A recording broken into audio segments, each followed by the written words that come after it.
suivez. Je suis très heureux de nous retrouver encore dans cette courte vidéo où nous allons parler de comment vaincre les stratégies du diable, comment est-ce que nous pouvons déjouer les pièges de l'ennemi. Et aujourd'hui, nous allons voir au travers des Écritures, à la lumière des Écritures, comment est-ce que nous pouvons vaincre toutes les stratégies de l'ennemi. Vous savez, l'ennemi nous attaque d'une manière ou d'une autre, mais c'est très important pour un enfant de Dieu de connaître la parole de Dieu, d'entrer en profondeur pour savoir comment est-ce qu'il peut faire pour vaincre le diable et surtout savoir comment est-ce que le diable attaque. Parce que c'est là où il n'y a pas beaucoup de lumière. Nous ne savons pas par où il vient, nous ne savons pas comment est-ce qu'il nous attaque, par devant ou par derrière. Nous ne savons pas s'il viendra à gauche ou à droite. Alors c'est très important pour un enfant de Dieu de, un, connaître les stratégies de l'ennemi et deux, savoir comment les déjouer. Et suivez la vidéo jusqu'au bout et je pense que le Seigneur va nous bénir ensemble. Je suis dans Genèse chapitre 3. À partir du verset 1er, la Bible parlant du diable dit « Le serpent était le plus rusé de tous les animaux des champs que l'Éternel Dieu avait fait. Il dit à la femme, Dieu a-t-il réellement dit, vous ne mangerez pas de tous les arbres du jardin? La femme répondit au serpent, nous mangeons du fruit des arbres du jardin. Mais quant au fruit de l'arbre qui est au milieu du jardin, Dieu a dit, vous n'en mangerez point et vous n'y toucherez point de peur que vous ne mouriez. Alors le serpent dit à la femme, vous ne mourrez point. Mais Dieu sait que le jour où vous en mangerez, vos yeux s'ouvriront et vous serez comme des dieux, connaissant le bien et le mal.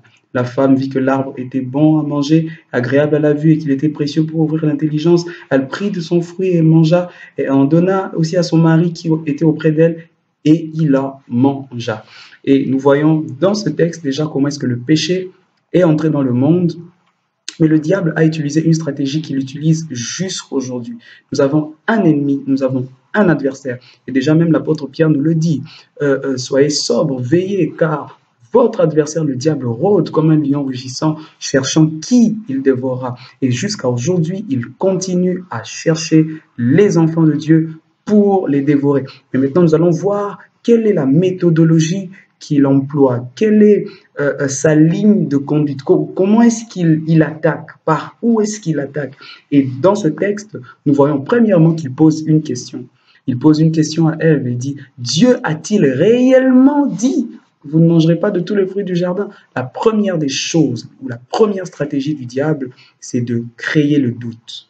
Le diable injecte le doute. Il met le doute concernant les paroles de Dieu.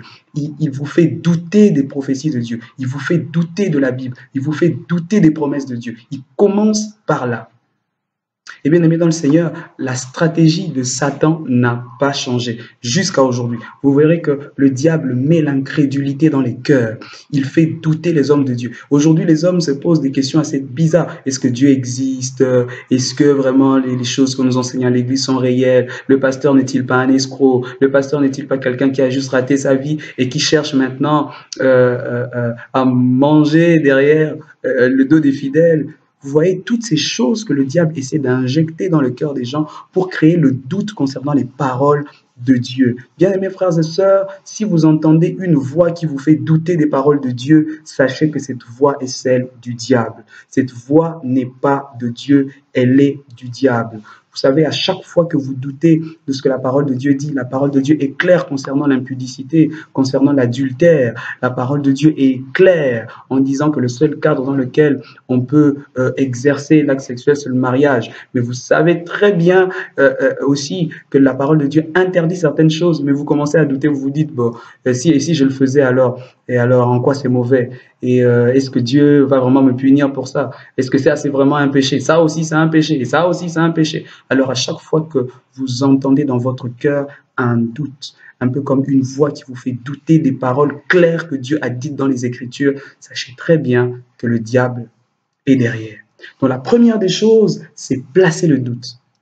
Le diable place le doute dans les cœurs. Il nous fait douter de la Bible, il nous fait douter des enseignements, il nous fait douter même des prophéties. Aujourd'hui, plusieurs doutent des prophéties. On dit, voilà, quand un prophète t'arrête en route et commence à te parler, oh, c'est un charlatan. Aujourd'hui, le diable vous fait même penser que les serviteurs de Dieu sont des charlatans. Je ne dis pas que tous ceux qui prophétisent sont de Dieu, mais à chaque fois que le diable commence à vous faire douter même de l'exercice des dons spirituels, nous doutons du Saint-Esprit, nous doutons des manifestations de l'Esprit et nous commençons finalement à devenir devenir des philosophes, nous commençons à mettre voilà, de l'intellectualisme un peu partout, nous commençons à nous poser des questions sur tout, nous commençons à cogiter sur tout, alors qu'il y a des moments où Dieu nous dit « Aie foi, crois simplement ».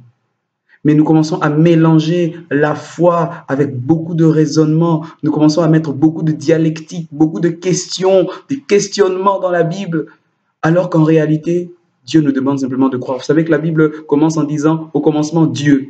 Bon, Dieu est venu d'où? On ne sait pas d'où est-ce que Dieu est venu. Mais tout ce que nous devons faire en tant qu'enfants de Dieu, c'est de croire que Dieu existe. C'est de croire que Dieu agit. Mais maintenant, le diable, pour empêcher l'action de Dieu, qu'est-ce qu'il fait? Il place le doute. La deuxième des choses, après, voilà, Ève répond au diable en lui disant, mais voilà, Dieu a interdit de manger le fruit de l'arbre du milieu du jardin. Et puis après, le diable, le serpent lui dit, non. En fait, vous pouvez en manger. Donc le diable vient réfuter une parole de Dieu. C'est la deuxième des choses. La deuxième stratégie de l'ennemi, c'est qu'il réfute les paroles de Dieu. D'abord, il vous fait douter, et puis après, il réfute. C'est-à-dire, il contredit les paroles de Dieu. Il détruit la fondation de notre foi. Il vient vous dire que non, ce n'est pas ça, et il vous dit le contraire. Donc, le diable vous demande de faire le contraire de ce que Dieu vous dit. Dieu a dit de ne pas manger de l'arbre du jardin, mais le diable dit, non, vous ne mourrez pas. Il vient dire exactement le contraire de ce que Dieu avait dit à Adam en lui disant, le jour où tu mangeras le fruit de l'arbre du milieu du jardin, tu vas mourir. Et c'est ce que le diable fait dans nos vies jusqu'à aujourd'hui. Le diable nous empêche d'hériter des promesses de Dieu en nous poussant à réfuter les paroles de Dieu. Dieu te dit oui, tu dis non. Dieu te dit d'aller à gauche, tu vas à droite. Et c'est comme ça que le diable désoriente les enfants de Dieu aujourd'hui. Ma sœur, mon frère, Dieu te dit d'attendre. Ce n'est pas encore le moment de commencer le ministère. Toi, tu dis non, je commence quand même. Ma sœur, tu sais que tu dois te marier, bien sûr, mais Dieu te dit non, ce n'est pas l'homme qu'il faut. Toi, tu dis non et tu t'entêtes. Donc, le diable place dans les cœurs des hommes comme un esprit d'entêtement. Or, les paroles de Dieu ne sont plus importantes. C'est notre parole à nous maintenant qui compte. Réfuter, contredire les paroles de Dieu. C'est la deuxième stratégie du diable. Et la dernière, nous voyons très bien ce qu'il fait. Après, le diable lui dit non, tu sais, en fait, si tu manges le fruit de cet arbre, ton intelligence va s'ouvrir et tu vas connaître beaucoup de choses. Tu vas devenir comme Dieu. En ce moment-là, Ève ne savait pas qu'elle était déjà comme Dieu. En d'autres termes, le diable était en train de lui vendre ce qu'elle avait déjà. Le diable était en train de lui vendre ce qu'elle était déjà. Vous savez, le diable, c'est quelqu'un qui vous vend ce que vous possédez déjà. En ce moment-là, Ève était déjà comme Dieu. Mais le diable lui dit, non, tu n'es pas comme Dieu. Quand tu manges ce fruit, tu seras comme Dieu. Et or, en ce moment-là, le diable, lui, est en train de lui retirer, de lui voler le bien précieux qu'elle avait, l'image de Dieu. Cette image qui a été détériorée lorsque le péché est entré. La troisième des choses que le diable fait, il introduit le mensonge.